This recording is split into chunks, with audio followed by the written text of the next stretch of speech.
जय श्री राधा कृष्ण। कार्तिकेय ठाकुर की जय। कार्तिक के इस पावन महीने में थोड़ा सा भी पुण्य हमें बहुत अधिक फल देने वाला होता है। इस पवित्र महीने में नियम से स्नान और पूजा भक्तों के जीवन को खुशियों से भर देती है। अब आज इस वीडियो में आपको कार्तिक मास में कहीं सुनी जाने वाली 5 कहानियां बताती हूँ। बहुत सुंदर कहानियां हैं। कार्तिक मास में रोज इसे नियम से कार्तिक महात्म्य के साथ सुने। इसे सुनने मात्र से हमें कृष्ण कृपा और भक्ति मिलेगी। आज की वीडियो में आपको गणेश जी की कहानी, कार्तिक स्नान की कहानी, कार्तिक में पीपल सींचने की कहानी और तुलसी सींचने की कहानी सुनाती हूँ। रोज पूजा के बाद कार्तिक महात्म्य का एक अध्याय सुनने के बाद ये कहानियाँ सुने। हाथ में फूल, तिल या चावल और दक्षिणा रखें। अब एक जयकारे के साथ शुरू करते हैं। बोलो लक्ष्मी नारायण भगवान की जय। कार्तिक मास के ठाकुर की जय। एक नगर में एक राजा रहता था, जिसकी 2 रानियां थीं। बड़ी रानी बड़ी घमंडी और कुटिल स्वभाव की थी और उसके 2 पुत्र थे। इसके विपरीत छोटी रानी बड़ी विनम्र और दयालु थी। वो गणेश जी महाराज की परम भक्त थी और हर दिन गणेश जी महाराज की पूजा आराधना बड़े प्रेम और भाव से करती। पर उसकी जिंदगी का एक सबसे बड़ा दुख था कि उसके कोई संतान नहीं थे। बड़ी रानी चिढ़ और जलन के कारण छोटी रानी को पसंद नहीं करती और वो राजा का छोटी रानी के पास जाना बर्दाश्त भी नहीं करती थी। एक बार राजा तीर्थ स्थल पर जाने लगा तो बड़ी रानी से बोला, आप ही मेरे साथ चलिए। पर बड़ी रानी ने जाने से मना कर दिया और बोली, आप अकेले जाए, हम दोनों मिलकर राज्य का कामकाज देख लेंगे। राजा ने बड़ी रानी से पूछा, आपको वहाँ मेले में से क्या चाहिए? तब बड़ी रानी ने कपड़े, गहने, बच्चों के खिलौने आदि बहुत सारी चीजें राजा को बता दी।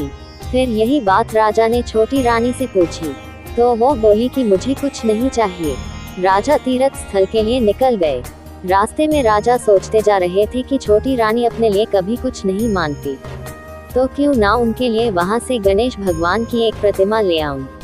राजा ने ऐसा ही किया। छोटी रानी के लिए एक सुंदर गणेश भगवान की प्रतिमा ले ली। घर आकर उसने बड़ी रानी का सम्मान उनको दे दिया और छोटी रानी को भी वो मूर्ति दे दी। छोटी रानी गणेश भगवान की मूर्ति लेकर बहुत प्रसन्न हुई। अब उसने वो मूर्ति पूजा घर में स्थापित कर दी। मूर्ति के महल में स्थापित होते ही राजा को शुभ समाचार मिलने लगे।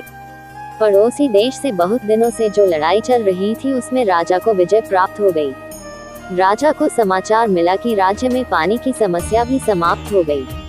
सारे जलाशय, कुएं, तालाब आदि सब अपने आप स्वच्छ पानी से भर गए हैं और इस साल की फसल भी बहुत अच्छी हुई है। कुछ महीनों के बाद ही छोटी रानी को गर्भ भी ठहर गया। राजा बहुत खुश हुआ। बड़ी रानी को जब पता चला कि छोटी रानी गर्भवती है तो वह बेचैन हो गई। वो नहीं चाहती थी कि छोटी रानी को बच्चा हो। बड़ी रानी सोचने लगी कि जब से यह गणेश भगवान की प्रतिमा यहाँ स्थापित हुई है, तब से इसके साथ सब कुछ अच्छा ही हो रहा है। उसने अपनी दासियों को मूर्ति चुराने को कहा। दासियां बड़ी रानी की आज्ञा मानकर मूर्ति चुरा लाई। बड़ी रानी ने वो मूर्ति पास ही के कुएं में गिरा दी। रातों रात उस जगह एक पेड़ उग गया। उस पेड़ पर एक ही फूल खिला और वो सोने का फूल था। सुबह हुई और सब उस पेड़ को देखकर आश्चर्य में पड़ गए और उस पर सोने का फूल देखकर सबके मन में लालच आ गया। सभी उस फूल को लेने की कोशिश करने लगे, किंतु उस फूल तक किसी का हाथ नहीं पहुंचा। जब राजा को इस बात की खबर लगी तो वो भी बड़ी रानी के साथ वहां पर गए और वो भी फूल को न पा सके।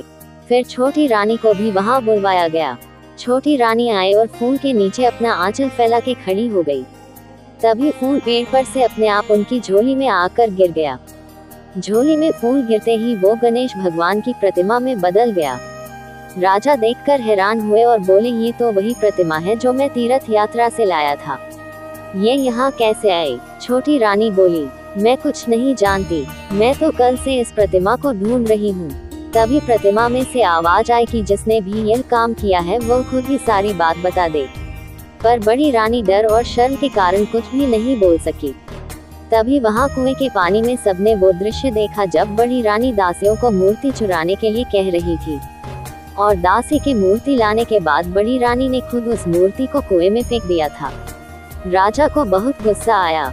उसने दंड स्वरूप बड़ी रानी को नगर से बाहर पुराने महल में रहने के लिए भेज दिया और वहां पर गणेश जी की महिमा देखकर एक भव्य मंदिर बनवाकर गणेश भगवान की प्रतिमा को पूरे विधि विधान से नए मंदिर में स्थापित किया गया।